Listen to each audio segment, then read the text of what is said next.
welcome to this very special election episode of Frankly Speaking. And tonight my guest is a very special one.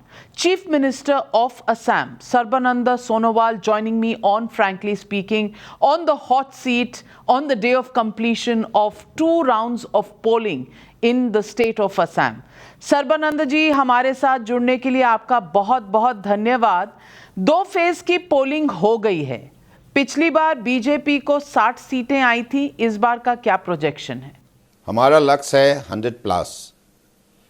BJP और allies गठबंधन की जो हमारी तरफ से प्रस्तुत किया गया है, उसी हिसाब से हमने लक्ष्य तय किया है कि इस चुनाव में हमको 100 से ज़्यादा सीट मिलेगा। तो बीजेपी को कितनी दे रहे हैं, एजीपी को कितने दे रहे हैं आप सीटें? नहीं, हम लोगों ने कुल मिला के अभी हमारा लक्ष्य है 100+। तो इसमें यूपीपीएल का भी है, एजीपी का भी है और बीजेपी का भी है।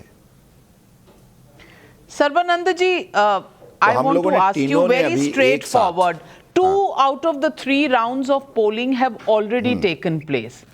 It's not time to talk about objectives, लक्ष्य क्या है। अब तो आप बताइए कि पहले के 2 राउंड में कितनी सीटें बैग में हैं और कितनी और मिलेंगी थर्ड और लास्ट राउंड में 6 अप्रैल को। देखिए, एक बात है, अभी तीसरी चरण बाकी है। तीनों चरण अगर हो जाए उसके बाद बोलने में ठीक लगता है।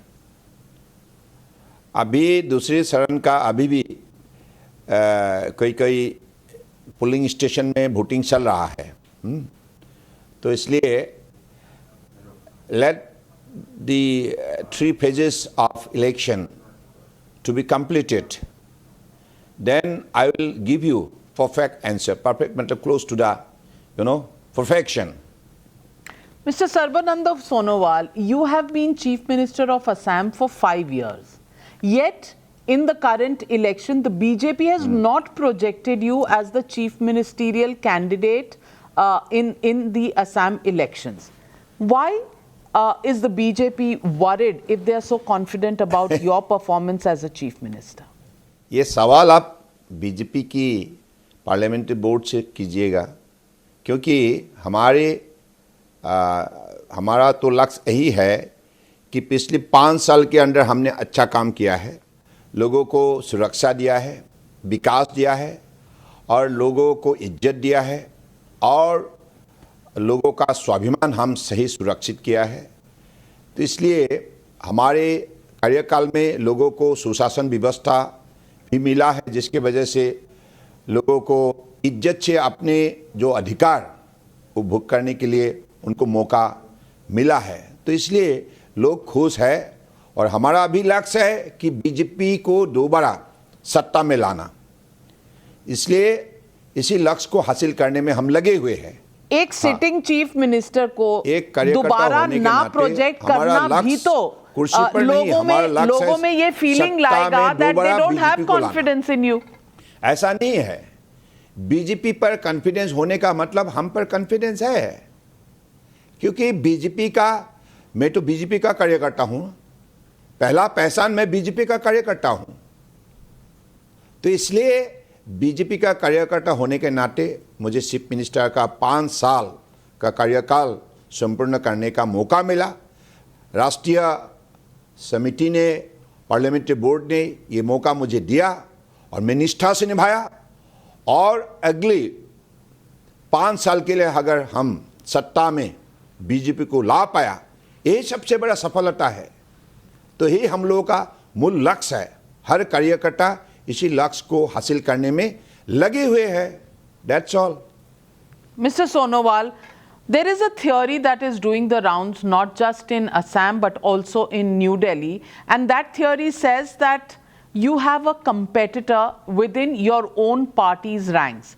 Mr. Himanta Biswa Sarma is seen as a a good political strategist. He's been a minister. He's been the leader of the NEDA, which is the Northeast Development Alliance. He is somebody who's come from the Congress party, but has made the Northeast a new destination for the BJP, and he has a huge contribution to make. It is because of the competition between Sarbananda Sonowal and Himanta Biswa Sarma that the BJP has refrained from announcing a chief ministerial candidate. How would you respond to those critics who say this? ये ऐसा है, ये media creation है. आप लोगों ने ये मतलब इश्यू आपने खड़ा किया है, हमारा बीच में नहीं है. हम दोनों बीजेपी का कार्यकर्ता है और हम लोगों ने टीम असम स्पिरिट से काम किया है.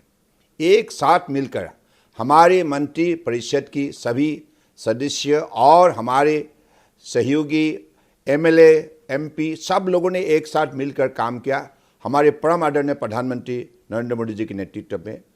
तो उन्होंने जो मार्गदर्शन हमें दिया, उन्होंने जो साहस दिया, उन्हें जैसे सहयोग किया, आशीर्वाद दिया, इसके वजह से हमारे 5 साल की कार्यकाल सफल रहे. और इसी सफलता की आधारित इस बार हम लोग जनता के पास गए और जनता से आशीर्वाद ले, और जनता भी हमें दोबारा सत्ता में लाने के लिए आप जनता ने भी तय कर लिया है. तो इसलिए निश्चित है कि अगले दिनों में फिर से एक बार बीजेपी सरकार बनेगा. बीजेपी की सरकार आएगी आप कह रहे हैं, लेकिन कर्नाटका में येडियुरप्पा को सेकंड टाइम के लिए भी चीफ मिनिस्टर प्रोजेक्ट किया गया था. शिवराज सिंह चौहान को हर इलेक्शन में पिछली 4 बार प्रोजेक्ट किया गया था. मैं सिर्फ एक सवाल पूछना चाहती हूं कि ऐसा असम में क्यों नहीं किया, और ये सवाल ऑपोजिशन पार्टीज भी पूछ रही हैं और लोग भी पूछ रहे हैं कि if you are so confident of the good work, then why did the party not project a chief ministerial face? Are they keeping options open to bring in a new face as the chief minister? अब देखिए, इस सवाल का जवाब जिसका पास है उनको आप सवाल कीजिए. मैं तो बीजेपी का कार्यकर्ता हूं, मैंने आपको पहले भी बोल चुका हूं. हमारा काम है एक साथ मिलकर दोबारा बीजेपी को सत्ता में लाना. हमारे जो अलायंस है उनके साथ मिलकर हम लोग इस लक्ष्य को पाने के लिए, इस लक्ष्य को हासिल करने में लगे हुए हैं. तो इसलिए दोबारा अगर फिर से बीजेपी सरकार बनेगा तो निश्चित रूप से असम की जनता के लिए बहुत बड़ा ये लाभ होगा. जनता को भी आगे बढ़ने का मौका मिलेगा. और जैसे हमारे परम आदरणीय प्रधानमंत्री जी ने कहा कि आत्मनिर्भर भारत अभियान सफल करना है, तो इसलिए इस अभियान को सफल बनाने के लिए हम आत्मनिर्भर असम बनाने में काबिल होंगे, सफल होंगे. तो उसी दिशा पर हम लोगों ने अपने आप को आगे बढ़ने का मन बना लिया है. Sarbananda Sonowal ji, I want to ask you, you are an individual, you are a human being, you are a young chief minister, you are a karyakarta, and karyakartas, human beings have emotions. Even if you are a political activist and a karyakarta, you have emotions. Did you feel a little let down when you were not projected as the chief ministerial face? आप कह रहे हैं कि आप parliamentary board से पूछ लीजिए. Never. लेकिन आपको कहीं ना कहीं थोड़ा सा बुरा लगा? नेवर. कि पहले इलेक्शन में जब आप लड़े थे तब तो आपको प्रोजेक्ट किया था, सेकंड टाइम नहीं प्रोजेक्ट किया. हाँ, तो ऐसा है कि हमारे पार्टी जो भी निर्णय करते हैं, इस निर्णय को निष्ठा से निभाने का मेरा फर्ज है. अगर मैं सही कार्यकर्ता हूं, पार्टी हमेशा सही सोचकर ही निर्णय लेती है, और अभी जो निर्णय लिया है वो सही है. तो इसलिए आप इस निर्णय के जरिए हम दोबारा बीजेपी को सत्ता में ला पाऊंगा. तो इसलिए मुझे लगता है कि हमारे पार्लियामेंट्री बोर्ड हो, राष्ट्रीय समिति हो, उन लोगों ने जो भी निर्णय किया है सही किया है.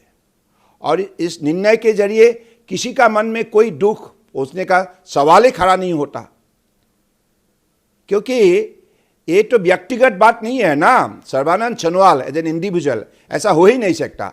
पार्टी एक समाज होता है.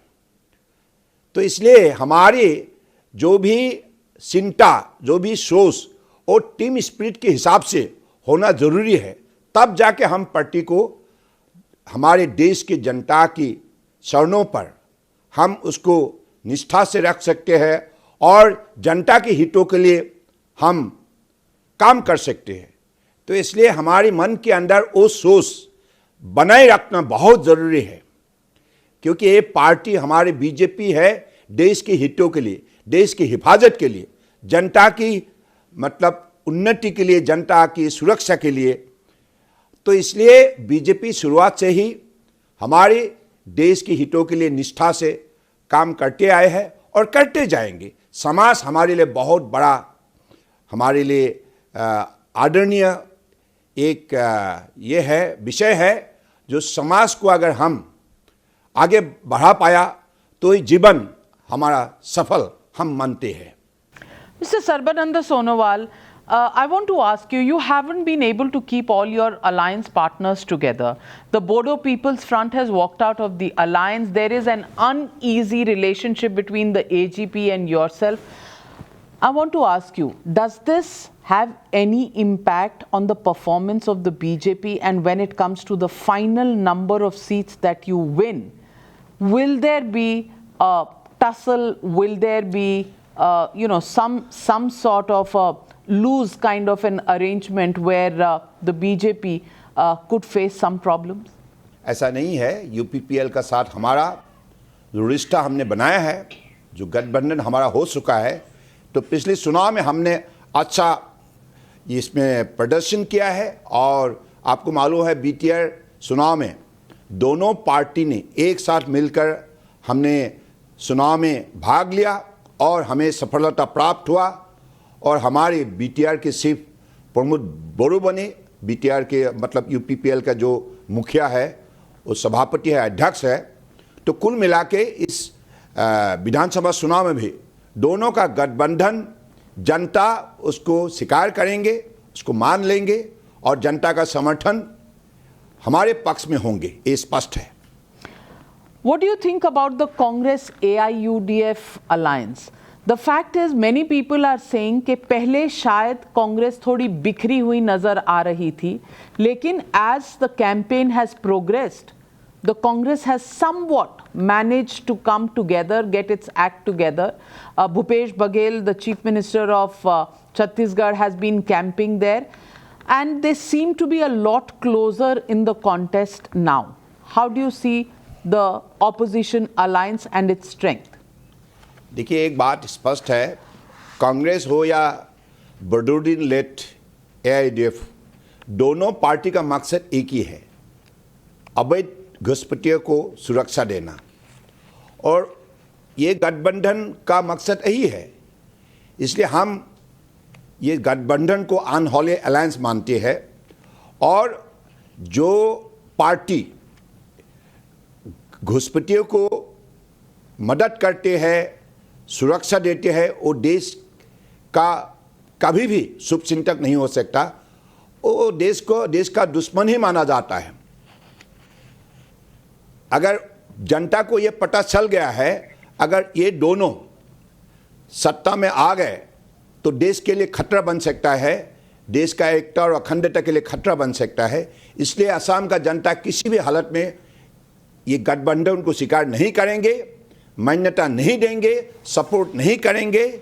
और इसलिए आज चुनाव में ये स्पष्ट हो जाएंगे कि हमारे जनता हमारे देश के लिए कैसे प्रतिबद्ध है और देश की सुरक्षा के लिए, देश के प्रगति के लिए बीजेपी और इनके अलायंस को इस चुनाव में जनता मदद करने के लिए अभी उन्होंने मन बना लिया है। किसी भी हालत में ये कांग्रेस एआईयूडीएफ का ये गठबंधन यहाँ सफल नहीं होगा। सर्बानंद सोनोवाल जी, मैं आपसे पूछना चाहती हूँ, अगर घुसपैठियों का इशू इतना इम्पोर्टेंट है तो एनआरसी जो आप लाए थे, आपकी सरकार के अंडर आया था, वो मिसफायर क्यों हुआ? क्यों ऐसा हुआ कि कई लोग जो उसमें डिस्क्वालीफाई हुए वो एक्चुअली आसाम के रहने वाले हैं, और इसलिए अब आपको एक क्लैरिफिकेशन करना पड़ रहा है कि आप एक नया एनआरसी लाएंगे।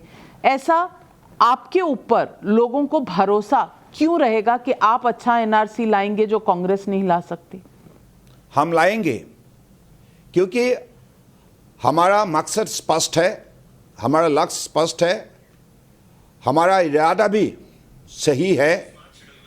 क्योंकि कांग्रेस, आपको मालूम है कि एनआरसी अपडेशन का प्रक्रिया स्टेट कोऑर्डिनेटर एनआरसी में किया था।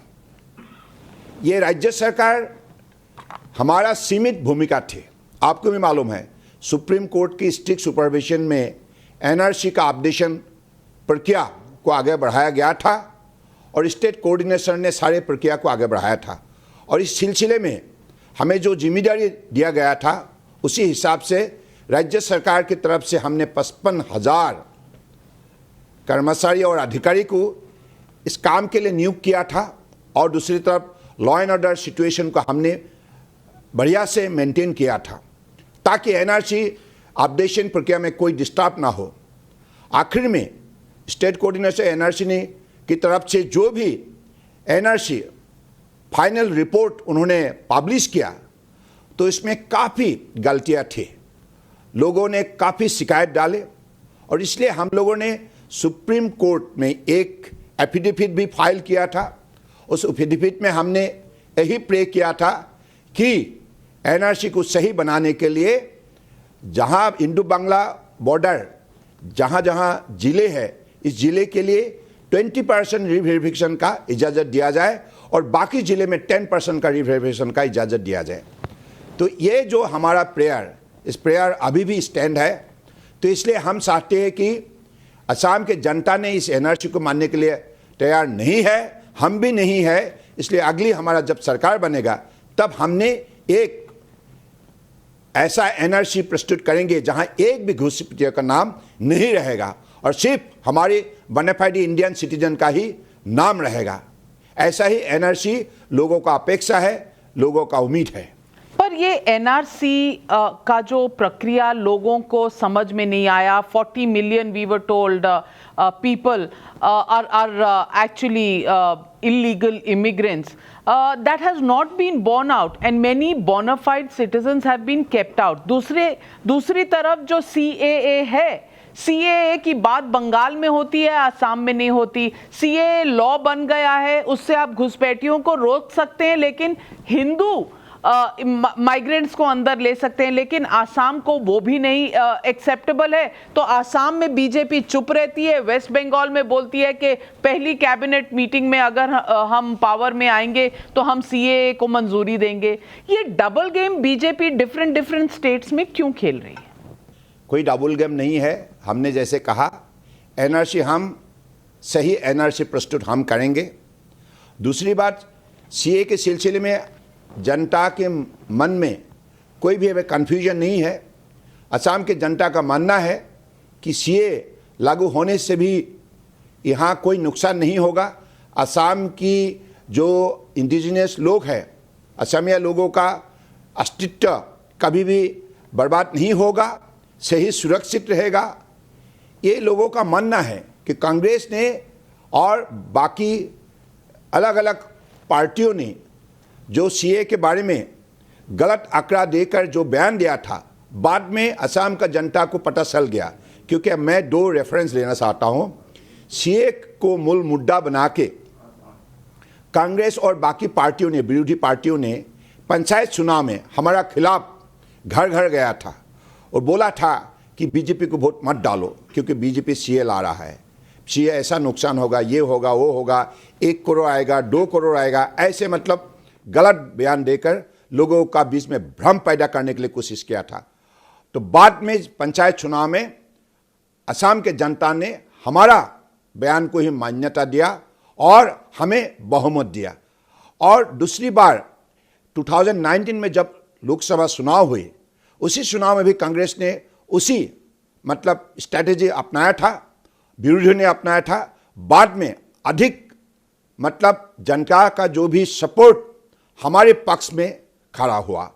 तो इसलिए ये साफ जाहिर है, दोनों चुनाव में ये स्पष्ट जनता ने कर दिया है कि कांग्रेस का जो भी बयान, जो भी गलत आंकड़ा, वो मानने के लिए तैयार नहीं है। और हमने जो बोला, जब तक बीजेपी है असम और असमिया लोगों का स्वाभिमान सुरक्षित करने में प्रतिबद्ध है। तो इसलिए हमारा कार्यकाल में 5 साल के अंदर हमने 3 लाख आई थिंक 3,65,000 हमने जमीन का पट्टा दिया असम के इंडिजिनस लोगों को, और उनकी संस्कृति को बचाने के लिए हमने असम दर्शन के जरिए नामघर, मठ, मंदिर, सत्र को हमने हमारी तरफ से सपोर्ट किया फाइनेंशियल पहली बार के लिए। और तीसरा, भाषा गौरव एक योजना के जरिए, कार्यक्रम के जरिए हमने असम के अंदर जितना भी असमिया भाषा का साथ अलग अलग भाषाओं को हमने मान्यता दिया, सपोर्ट किया, और हर वर्गों की भाषा, हर जनगोष्ठी की भाषा अब सुरक्षित है। तो इसलिए भाषा, जमीन, जायदाद, संस्कृति बीजेपी के कार्यकाल में जैसे हमने सुरक्षा दिया, इसलिए हम जनता हमारा साथ ये सहमत है कि बीजेपी रहेगा तो असम का और असमिया का स्वाभिमान सुरक्षित रहेगा। इसलिए आप कांग्रेस का बयान, कांग्रेस का कोई भी ऐसा मतलब पॉलिटिकली मोटिवेटेड स्टेटमेंट मानने के लिए जनता तैयार नहीं है। तो इसलिए ये बात स्पष्ट है कि अभी सीए लागू होने से भी असम का जनता का कोई नुकसान नहीं होगा, ये जनता का मानना है। लेकिन प्रियंका गांधी जी जो असम में बहुत कैंपेन कर रही हैं, राहुल गांधी भी गए हैं, दोनों लोगों से ये कह रहे हैं कि उन्होंने चैलेंज किया है कि बीजेपी की सरकार सीएए को लागू करे। क्या आप इस चैलेंज को एक्सेप्ट करेंगे? क्योंकि लोग कह रहे हैं और प्रियंका गांधी जी कह रही हैं कि बीजेपी में हिम्मत नहीं है कि सीएए असम में लागू कर दे। यहाँ कोई डबल स्टैंडर्ड नहीं है बीजेपी का, इसमें कोई डबल स्टैंडर्ड हो ही नहीं सकता। सीए विल बी, जैसे हमारे आदरणीय राष्ट्रीय अध्यक्ष जी ने ये बोल दिया, CA will be implemented. So, you believe that Priyanka Gandhi Vadra is raising a wrong issue when she challenges you on CAA? देखिए, एक बात है, ये प्रियंका गांधी हो या राहुल गांधी हो, असम के लिए उन्होंने कुछ भी नहीं किया और उन्होंने 7 साल तक राज किया, 7 साल तक उन्होंने सत्ता संभालने का काम किया। पिछले 60 साल के अंदर असम की जनता के लिए क्या कदम उठाया उन्होंने? कांग्रेस जब सत्ता में थे उसी समय विदेशी घुसपैठिया को असम लाया, अलग अलग जिले में प्रतिष्ठा दिया। इसके लिए तो असम आंदोलन हुए थे। आपको मालूम है 6 साल का जो फॉरेनर्स मूवमेंट हुए थे, इसका मूल कारण यही थे। तो जब इसके खिलाफ असम का जनता ने आवाज दिया, आंदोलन किया, उस आंदोलन को खत्म करने के लिए कांग्रेस सरकार ने गोली मार के 807 लोगों को हत्या किया, और साथ साथ 1983 में आईएमडीटी एक्ट को लाकर अवैध घुसपैठिया को सुरक्षा देने के लिए उन्होंने कदम उठाए। मुझे लगता है कि इन बातों को जनता की बीच में चर्चा होना चाहिए। कैसे कांग्रेस देश को धोखा देता है, देश के खिलाफ कदम रखते हैं, और देश के जनता को ही जब भी कोई मतलब अहिंसा आंदोलन होते हैं, गणतांत्रिक आंदोलन होते हैं, उसको खत्म करने के लिए कैसे गोली बारूद इस्तेमाल करता है अपने देश की नागरिक के खिलाफ। तो इसलिए जनता कांग्रेस के चरित्र के बारे में, नियत के बारे में सब कुछ जानते हैं। पर जनता तो आपकी एनआरसी के बारे में भी जानते हैं। पहले आपने उसको हिस्टोरिक डॉक्यूमेंट बोला और उसके बाद उस पे रीथिंक हो गया, उसमें गलतियां निकल आई, तो जनता तो उससे भी डाउटफुल लगती है ना कि आप किस तरह का एनआरसी लाएंगे, किस तरह का सीए लाएंगे। देखिए हमें तो करने दीजिए ना। अगर हमारी तरफ से कोई गलती हो जाए तब आप सवाल कर सकते हैं। गलती तो हुई थी, अभी तक हमारा ऊपर वो जिम्मेदारी नहीं दिया गया है। नहीं, ये जो एनआरसी जो अपडेशन किया गया वो तो सिर्फ सुप्रीम कोर्ट की स्ट्रिक्ट सुपरविजन से स्टेट कोऑर्डिनेटर के द्वारा वो अपडेट किया गया था। ये सरकार का जिम्मेदारी थे नहीं हुआ। So you're saying when you come back, you will bring out a new formula for an NRC which you will implement. Is that what you're saying? हमारा इतना ही कहना है कि हम जब सत्ता में आएंगे, आना तो निश्चित हो ही गया है, तो हम एनआरसी सही प्रस्तुत करेंगे, अपडेट करेंगे, ताकि कोई भी मतलब विदेशी घुसपैठियों का नाम इस एनआरसी में ना रहे, और ये निश्चित हो जाए कि एनआरसी में सिर्फ वनफाइड इंडियन सिटीजन का ही नाम रहे, नाम शामिल किया जाए. Well, I want to ask you, Mr. Amit Shah, the Home Minister, has said the party has already won 35 out of 47 seats in Upper Assam in 2016, and you will be close to that number. Why are you so worried about projecting a number when 2 phases of polling have already been completed? अरे complete नहीं हुआ है, अभी second polling, अभी भी कहीं कहीं polling हो रहा है, तो इसलिए let the second phase to be completed and third phase will be completed, तब जाके आप सवाल कीजिए ना, मैं आपको जवाब दूंगा. You are talking about the numbers. मैं आपसे पूछ रही हूँ, कहीं आपके दिल में थोड़ा नर्वसनेस है कि आपकी एक अलायंस है और दूसरी तरफ एक महाजोत अलायंस है? कोई नर्वसनेस नहीं है, कोई नर्वसनेस नहीं है, कोई नर्वसनेस नहीं है. मैंने आपको बोल ही दिया है, फिर एक बार बीजेपी सरकार बन रहा है, ये निश्चित है, आप लिख के रखिए. मैं आपसे पूछ रही हूं कि जो आपकी परफॉर्मेंस 2016 में थी, उसके बाद 2019 के चुनाव हुए, उसमें CSDS सर्वे कहता है 70% of the Muslims voted for the Congress, 20% of the Muslims voted for the AIUDF. These two have now come together. देखिए एक बात है, This is a consolidated chunk. देखिए 2016 से अब तक हमने किसी चुनाव में हारे नहीं. सब चुनाव, चाहे बाई इलेक्शन लोकसभा की हो, विधानसभा की हो, पंचायत चुनाव हो, म्यूनिसिपल बोर्ड की हो, ऑटोनोमस काउंसिल के हो, ट्राइबल ऑटोनोमस काउंसिल, हर चुनाव में हमने जीत हासिल किया है.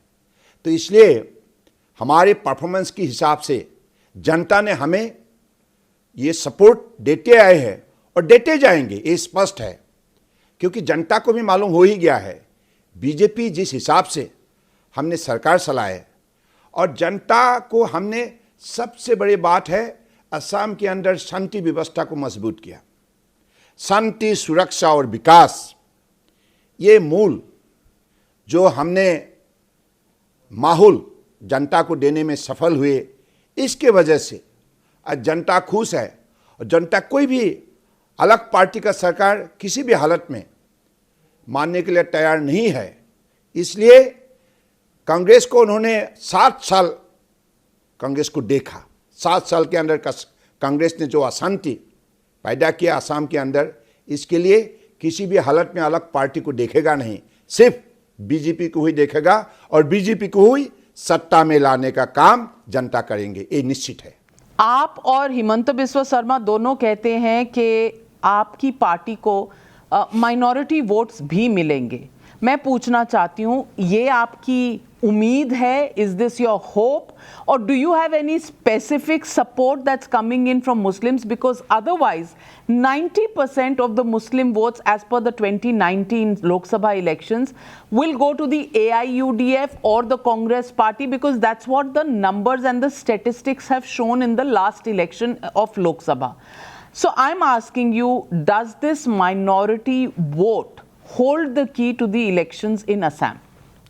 देखिए एक बात है, माइनॉरिटी हो या मेजॉरिटी, जैसे परम आदरणीय प्रधानमंत्री जी ने जो मंत्र हमें दी, सबका साथ, सबका विकास, सबका विश्वास, इस नीति के आधारित हमने सरकार चलाई, सबको साथ में लिया और सबको इंसाफ दिया. हिंदू हो या मुसलमान हो या क्रिश्चियन, सबको इंसाफ मिला, सबको इज्जत से अपना अधिकार भोग करने का मौका मिला, सबको सुरक्षा दिया. तो इसलिए सब वर्गों के लोग खुश हैं. सबका ही मानना है बीजेपी आने से हमको आगे बढ़ने का मौका मिलेगा और हमको सुरक्षा निश्चित रूप से दिया जाएगा. तो इसलिए सब कोई आप बीजेपी को सपोर्ट करने के लिए तैयार हो. I want to ask you, Priyanka Gandhi while campaigning in Assam, उन्होंने कहा है कि आप धृष्ट राष्ट्र हैं और हेमंत बिस्वा शर्मा जो हैं वो शकुनी मामा हैं। प्रियंका गांधी जी को आप क्या जवाब देंगे? प्रियंका जी, ये देखिए, टूरिस्ट के हिसाब से असम आए और यहाँ असम से चले गए। उन लोगों ने असम की समस्या के बारे में उनका पास जानकारी नहीं है, तो इसलिए राहुल गांधी जी ने कहा 6 घंटा के अंदर टी लेबर्स के वेजेस वो बढ़ा देंगे। 7 साल सत्ता में रहते हुए कुछ नहीं कर पाया, तो 6 घंटा के अंदर कैसे संभव हुआ? अब विरोधी में है ना, कुछ भी बोल सकता है, लेकिन इतना इरिस्पॉन्सिबल स्टेटमेंट देने का मतलब क्या है? हमारे चाय बागान की परम आदरणीय मजदूरों को अपमान करना। इसलिए इसका सही जवाब इस चुनाव में हमारा परम आदरणीय चाय मजदूर भाई बहन दे रहा है। इसलिए जब 2 तारीख को नतीजा निकलेगा तब मालूम होगा, और उसी हिसाब से अब प्रियंका गांधी असम के बारे में कभी अध्ययन किया? असम को आविष्कार करने के लिए कभी कोशिश किया? इतने लंबे समय उन्होंने राज किया, असम का स्वाभिमान को सुरक्षित करने के लिए कभी भी कदम नहीं उठाए। और हमारे परम आदरणीय प्रधानमंत्री नरेंद्र मोदी जी ने, आप देखिए, असम के जो गामूसिया को कितना बड़ा इज्जत दिया। हमारे महिलाओं के द्वारा प्रस्तुत किया हुआ इस गामूसिया में हमारा असमिया लोगों का स्वाभिमान बसा हुआ है। उनको नेशनल और इंटरनेशनल मंच पे हमारे परम आदरणीय प्रधानमंत्री जी ने उसको इज्जत दिया। ऐसे ही असम के स्वाभिमान को सुरक्षित करने में लगे हुए हैं डॉक्टर भूपेन हजारिका। कांग्रेस का कार्यकाल में उन्होंने कुछ भी इज्जत नहीं दिया, कुछ भी सम्मान नहीं दिया, लेकिन हमारे परम आदरणीय प्रधानमंत्री जी ने डॉक्टर भूपेन हजारिका को जैसे भारत रत्न देकर यह साबित किया कि असम की असमिया की संस्कृति, सभ्यता और साहित्य, भाषा सबका सुरक्षा देने के लिए जो कदम प्रधानमंत्री ने उठाया, इससे साफ जाहिर है प्रधानमंत्री जी असम और असमिया लोगों को श्रद्धापूर्वक इज्जत देने का काम किया है। सोनोवाल जी, लेकिन लोगों का कहना है जैसे लोगों का आज विश्वास दोगुना हो गया, दादा साहब फाल्के हो गया है, लेकिन कांग्रेस ने कभी रजनीकांत जी के भी लिए असम और असमिया लोगों को इज्जत नहीं दिया। नहीं, आज दादा साहब फाल्के अवार्ड अनाउंस हुआ है रजनीकांत जी के लिए, आप कह रहे हैं भूपेन हजारिका जी के लिए। I have great respect for Bhupen Hazarika and his music and you know the way he has मैं तो असम के बारे में बोलता हूं ना, आप देखिए कांग्रेस की तरफ से आपकी पार्टी इसको पॉलिटिकली यूज करती है। कभी भी असम और असमिया लोगों को इज्जत देने का काम नहीं किया उन लोगों ने, और उन्होंने बार बार असमिया लोगों को धोखा दिया, असम के लोगों को धोखा दिया। इसलिए असम का लोग कभी भी कांग्रेस को माफ नहीं करेगा, ये स्पष्ट है। मैं आपसे पूछना चाहती हूँ, प्रियंका गांधी वाड्रा जी जब कहती हैं कि if the Congress comes to power they will roll back CAA, they will refuse to do this NRC, do you think that is something that worries you when you are in the middle of elections? देखिए, एक बात है, उनका शक्ति कहाँ है? उनका शक्ति कहाँ है? पार्लियामेंट में कितना सदस्य है उनके पास? उनको मालूम होना चाहिए ये असेंबली का काम नहीं है, ये पार्लियामेंट का काम है। इसलिए असम का लोगों को ऐसे बेवकूफ नहीं बना सकते। असम का लोग अनुभवी है, उनका पास जानकारी है, संवैधानिक ज्ञान है सबका पास। So the charge of crony capitalists, the charge के आपकी जो पार्टी है, आपकी जो दिल्ली की सरकार है, अडानी अंबानी की सरकार है, वो चार्ज आपको आसाम में भी नहीं छोड़ता, क्योंकि आसाम से 2 ब्लैक पैंथर्स भेजे गए हैं रिलायंस पार्क के लिए। तो लोगों का कहना है कि even in Assam the Adani Ambani crony capitalism charge follows the BJP. इस पर आप क्या कहेंगे? देखिए, एक बात है, असम प्रदूषण मुक्त असम बनाने के लिए हमने वादा किया था वो काम हमने किया। आपको मालूम होना चाहिए हमारे कार्यकाल में हमने 10 करोड़ सप्लिंग प्लांटेशन किया फल फूल औषधि का, और हमारे कार्यकाल में भी 222 स्क्वायर किलोमीटर का फॉरेस्ट्री बढ़ चुका है। फॉरेस्ट सर्वे ऑफ इंडिया का ही उनकी रिपोर्ट है। और साथ साथ में हमारे कार्यकाल में ही जंगल में जानवर का पॉपुलेशन भी बढ़ चुका है, टाइगर हो, राइनो हो, अलग अलग हरिण हो। तो इसलिए ये जो भी कहे, असम सरकार हमारी जो ग्रीनरी बचाने में हम लगे हुए हैं, हमारा जंगल का जानवर उसको भी सही सुरक्षित देने में हम सफलता प्राप्त किया है। आप देखिए काजीरंगा का राइनो, कांग्रेस का कार्यकाल में एक का बाद एक गोली मारकर उसको मार दिया था। उनका हॉर्न को इंटरनेशनल मार्केट में उन्होंने उसको मतलब बिक कर, ऐसे असम की जो भी स्वाभिमान का जो प्रतीक है काजीरंगा नेशनल पार्क, उसका सारा, मैं आपसे पैंथर की कहानी पूछ रही हूं तो आप मुझे राइनो की कहानी बता रहे हैं। मैं आपसे रिलायंस पार्क की बात कर रही हूं तो आप मुझे काजीरंगा की बात बता रहे हैं। आप मुझे बताइए कि ये गिफ्ट रैप करके आपने ब्लैक पैंथर क्यों भेजा? आप ऐसे सवाल कर रहा है। देखिए एक बात है हमारे यहाँ से, देखिए एक बात है हमारे यहाँ से हमने जो भी करते नियम के मुताबिक हम करते हैं, ये स्पष्ट है। So the Black Panthers were sent and under rules. Where do the rules say that you can send it to a private park? एक से बात है, ऐसे आप देखिए, आपके जो सवाल है, ये सवाल आप कांग्रेस के सवाल कर रहा है। आप पहले देखिए कि असम के अंदर असम सरकार ने हमारे जंगली जानवर हो, हमारी जंगल हो, उसको सुरक्षा देने में जो मजबूत कदम उठाया गया है, इस पर आप ध्यान दीजिए ना। नहीं तो इस बात का आप जवाब नहीं देंगे? कांग्रेस पार्टी ने उठाया इसलिए आप इस बात का जवाब नहीं देंगे? देखिए बात है जो असम का लोगों का, देखिए एक बात है जो असम का लोगों ने जो जिम्मेदारी हमें दिया है, उसी हिसाब से हमने जिम्मेदारी निष्ठा से निभाया है। So you will not और जैसे answer. हमने इसलिए आपको काजीरंगा के बारे में बताया कि काजीरंगा में जैसे उनकी कार्यकाल में प्रशासन के द्वारा हर दिन राइनो का हत्या हुआ था, उसको हमने बंद करने का काम हमने किया है। तो इसलिए सरकार को आपको धन्यवाद देना चाहिए कि हमने जंगल को सही सुरक्षित रखा और जानवर को भी सही सुरक्षित रखा।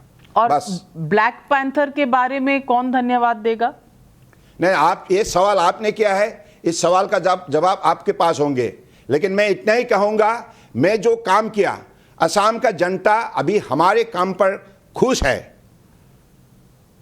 तो हिमंता ये असम की जनता का सवाल नहीं है।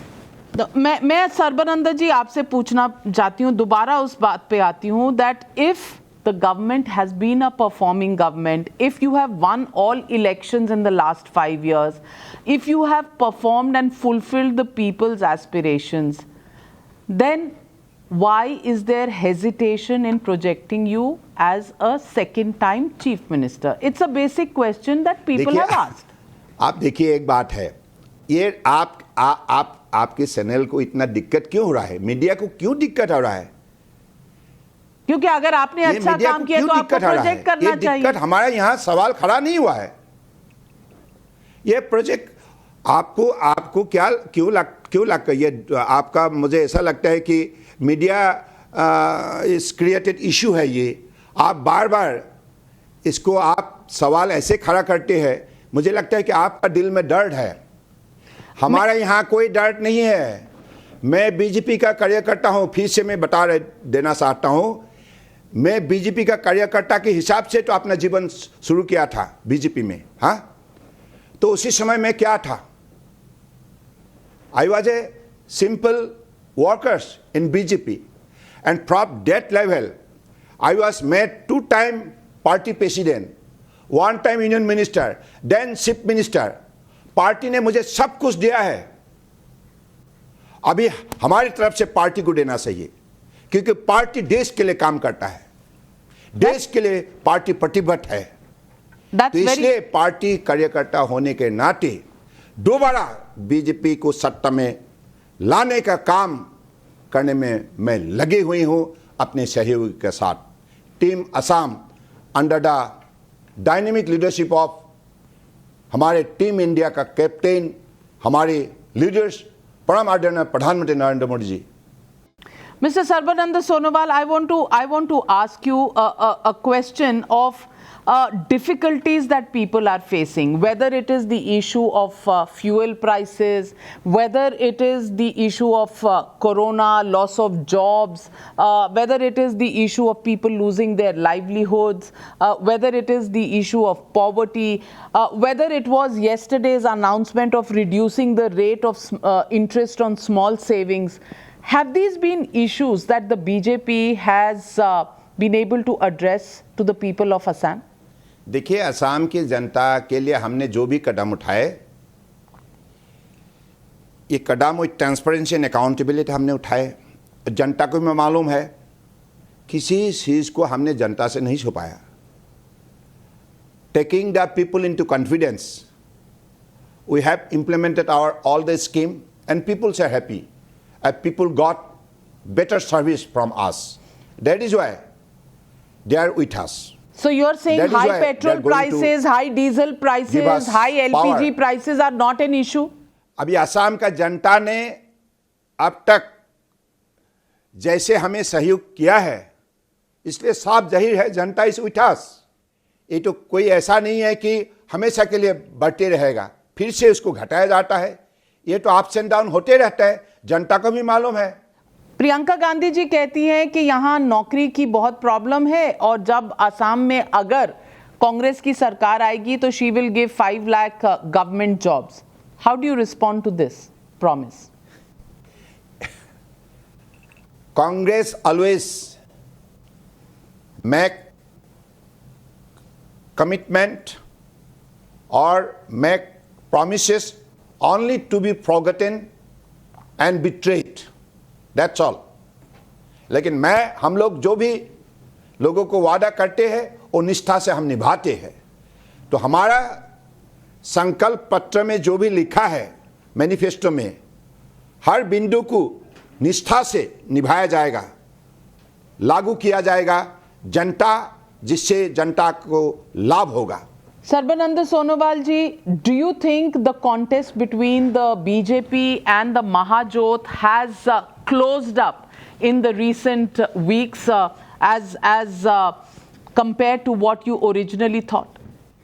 नहीं होगा, महाजोत बहुत पीछे रह जाएगा। वो कागज में बचे हुए है, मीडिया में बचे हुए है, लेकिन हकीकत, जमीनी हकीकत यही है कि BJP with its allies, we are coming back to power with thumping majority. That's all. And you are still not talking about a number. Number से इतना डर क्यों लगता है? मैं आपको बार बार बोल रहा हूं, तीसरे शरण, अरे मैंने बोला कि 100+। अमित शाह जी बोलते हैं 200+ इन वेस्ट बंगाल, आप बोलते हैं 100+ इन Assam. Will it actually happen? People are questioning your euphoria and your big claims. धीरज रखिए मैडम, धीरज रखिए। आखिरी चरण के चुनाव होने दीजिए, तब पता चलेगा। आज तो ममता बनर्जी ने कहा है कि नंदीग्राम में अफवाहें फैलाई जा रही हैं और there is a very dirty game that is being played by the BJP in Nandigram. I want to ask you, is that a एक बात है, sign of? असम के चुनाव के बारे में आप पूछिए, असम के बारे में पूछिए आप। अच्छा, बंगाल पर आप नहीं कहेंगे? बंगाल असम के लोगों को मैं तो असम के चुनाव में लगे हुए हूं ना। Mr. Sonowal, I want to ask you, Mr. Rahul Gandhi has been raising many questions about the BJP's performance at the center. How do you respond to Mr. Rahul Gandhi as a very senior leader of the Congress party? ऐसा है, मैं आपको एक ही line में जवाब देना चाहता हूं।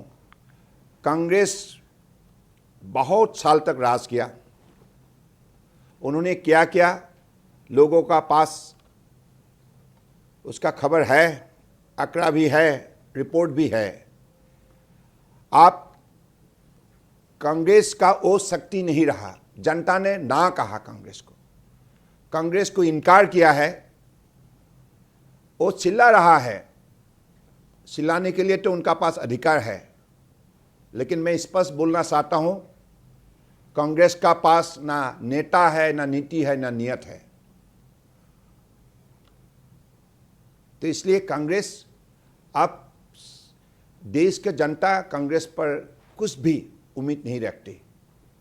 और आज देश के अंदर जो माहौल है, और परम आदरणीय प्रधानमंत्री जी ने जैसे ईमानदारी से, निष्ठा से, मेहनत से आज देश को मजबूत बनाने में लगे हुए हैं, इसलिए जनता की विश्वास उन पर बढ़ गया है।